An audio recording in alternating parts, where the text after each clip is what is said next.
some of the irrelevant things that you are doing and you are not getting enough results. सबसे पहली चीज, doing unnecessary workouts, unnecessary exercise.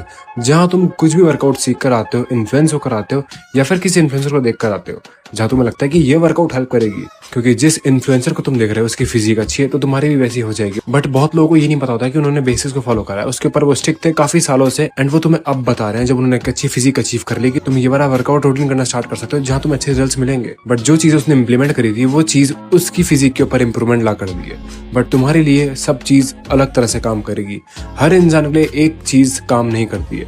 Overall तुम्हें एक structured plan को follow करना पड़ेगा जहां तुम स्टिक रहते हो, सस्टेनेबल रहते हो, एंड तुम्हें रिजल्ट्स इनफ मिलते हैं. क्योंकि ओवरऑल फालतू की इररिलेवेंट चीजें करने से तुम अपना टाइम ही वेस्ट करोगे. एंड बहुत लोग हैं जो कि प्रोग्राम को चेंज कर लेते हैं हर हफ्ते, हर महीने, या फिर कुछ दिनों के अंदर ही. एंड ये एक बहुत बड़ी मेजर वजह है कि तुम लोग उसके ऊपर स्टिक नहीं रहते हो, कंसिस्टेंट नहीं रहते हो, एंड तुम सोचते हो कि तुम्हें रिजल्ट्स क्यों नहीं मिल रहे. क्योंकि तुम अलग अलग तरह के वर्कआउट देख कर आते हो, उसके बाद वो चीज इंप्लीमेंट करते हो, एंड जब तुम्हें रिजल्ट्स नहीं मिलते हैं कुछ दिनों के अंदर ही या फिर कुछ हफ्तों के अंदर ही, तो तुम चेंज कर देते हो. एंड जब तुम्हें उनसे भी रिजल्ट्स नहीं मिलते हैं तो तुम फिर से कोई वर्कआउट देख कर आते हो, फिर से यही चीज रिपीट करते हो, एंड तुम अपना काफी टाइम वेस्ट करते हो जिम के अंदर यही चीज बार बार रिपीट करके. So you have to understand this thing. जो भी वर्कआउट रूटीन तुम फॉलो करने जा रहे हो या फिर कर रहे हो, तो तुम्हें उसके ऊपर स्टिक रहना पड़ेगा. कुछ महीने तो रहो जहाँ तुम्हें रिजल्ट्स मिले कि हाँ ये चीज मेरे लिए वर्क करती है, एंड बार बार अपने वर्कआउट रूटीन को चेंज करना मन कर दो, क्योंकि तुम सिर्फ अपना टाइम ही वेस्ट कर रहे हो ये चीज बार बार रिपीट करके. And one of the most important thing, progressively overload. अगर तुम प्रोग्रेसिवली ओवरलोड नहीं करते हो तुम बहुत टाइम वेस्ट कर रहे हो. तुम कितनी देर तक जिम कर लो, तुम 2 घंटे तक जिम कर लो, लगातार उस मसल को टारगेट करते रहो, लेकिन तुम्हारे मसल्स ठीक से टारगेट नहीं हो पा रहे. तुम बस रेप्स निकाले जा रहे हो, क्योंकि तुम बार बार उसी वेट के अंदर जहां तुम इजीली उसको कंट्रोल कर सकते हो उसी के अंदर रेप्स निकाले जा रहे हो, बार बार वो रेपिटेशन लगाए जा रहे हो. एंड तुम सोच रहे हो कि तुम जिम कर रहे हो 2 घंटे तक, तुम बहुत मेहनत कर रहे हो, तुम टाइम वेस्ट कर रहे हो. तुम्हें प्रोग्रेसिवली ओवरलोड करना चाहिए. अगर तुम्हें रिजल्ट चाहिए तो अपने मसल्स को ठीक से टारगेट करने के लिए तुम्हें ज्यादा वेट लेना है, अपने अकॉर्डिंग जितना तुम कंट्रोल कर सकते हो. उसके बाद उस वर्कआउट को राइट वे के अंदर करना है, जहां तुम सही तरह से वो चीज करते हो, कोई इंजरी नहीं होती, गलत चीज नहीं करते हो, एंड राइट वे के अंदर कंट्रोल करके उस वर्कआउट को एंड करते हो, एंड अपना टाइम बचाते हो. ये बहुत बेसिक है. तुम्हारे मसल्स तभी ग्रो होंगे जब तुम उनके ऊपर थोड़ा ओवरलोड करोगे, प्रोग्रेसिवली कंट्रोल वेट के साथ राइट वे के अंदर वो चीज करोगे, तभी तुम्हें इनफ रिजल्ट्स मिलेंगे. नहीं तो तुम अपना सिर्फ टाइम वेस्ट कर रहे हो, मसल्स उतने बढ़ेंगे नहीं, एंड तुम बस रेप्स निकाले जा रहे हो, एंड तुम सोच रहे हो कि तुम जिम कर रहे हो बहुत देर तक. जो भी तुम वर्कआउट कर रहे हो उसको राइट वे के अंदर करो. लाइक अगर तुम चेस्ट कर रहे हो तो उसे ठीक से टारगेट तो करो.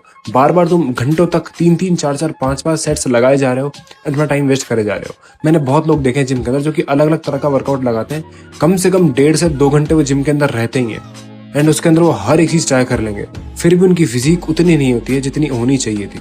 तो overall stop wasting your time and start doing progressively overload in the right way. And last but not least, training hard and ignoring the nutrition and the sleep.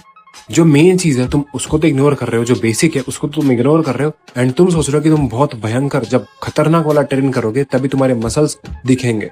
कुछ भी नहीं होने वाला है. तुम लगातार 10 दिन तक जिम में रह लो, 10 दिन तक लगातार जिम कर लो, तुम्हें फिर भी रिजल्ट्स नहीं मिलेंगे, क्योंकि तुम्हारी हालत खराब हो जाएगी. तुम ठीक से रिकवर नहीं हो पाओगे. तुम सोओगे नहीं तो तुम ठीक से रिकवर नहीं हो पाओगे. अगर तुम हाई क्वालिटी फूड नहीं खाओगे, न्यूट्रिशन वाला फूड नहीं खाओगे, अपना टाइम ही वेस्ट करोगे. क्योंकि मसल्स तभी ग्रो करते हैं, तभी वो ठीक से रिकवर होते हैं जब तुम सोते हो. तभी तुम्हारा टेस्टोस्टेरोन बनता है. तुम्हारी बॉडी तभी ज्यादा मैक्स परफॉर्मेंस दे पाती है जब तुम ठीक से रिकवर होकर आते हो.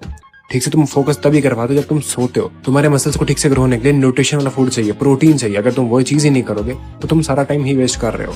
स्लीप नहीं लेके, हाई क्वालिटी न्यूट्रिशन फूड नहीं खा के, एंड सिर्फ ट्रेन हार्ड करके तुम सोच रहे हो कि तुम खतरनाक फिजिक बना लोगे. तुम सिर्फ टाइम वेस्ट कर रहे हो. The most important thing that you have to understand कि तुम्हें बेसिस के ऊपर स्टिक रहना पड़ेगा, कंसिस्टेंट रहना पड़ेगा, सस्टेनेबल रहना पड़ेगा, क्योंकि एंड के अंदर वही तुम्हें रिजल्ट्स लाके देंगे. एंड वही चीज मैटर करती है कि तुम कितनी अच्छी तरह से रिकवर होते हो, तुम क्वालिटी फूड खाते हो, हाई क्वालिटी फूड खाते हो, न्यूट्रिशन वाला फूड खाते हो, प्रोटीन के ऊपर ध्यान देते हो, हाई क्वालिटी प्रोटीन को कंज्यूम करते हो, एंड थर्ड चीज प्रोग्रेसिवली ओवरलोड करते हो, एंड फोर्थ चीज अपना बॉडी फैट मेंटेन रखते हो.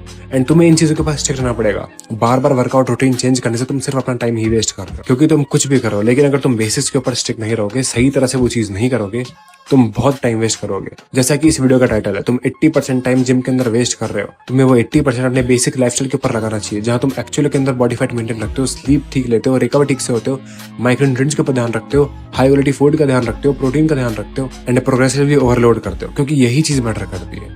इट्स ऑल अबाउट कि तुम राइट वे के अंदर सही चीज इंप्लीमेंट करते हो, अपनी लाइफस्टाइल को इंप्रूव करते हो, तब जाकर तुम्हें रिजल्ट मिलना स्टार्ट होंगे. So that's it for the video. इतने थे इस वीडियो के लिए। I hope this video help. And अगर तुम मेरी वीडियो से कुछ भी सीखने को मिला अपनी लाइफ के अंदर जरूर इंप्लीमेंट करना। एंड अगर तुम मेरा कंटेंट अच्छा लगा तो मेरे और वीडियो चेकआउट कर सकते हो। I will be seeing you in the next video. तब तक please stay hard. Peace out.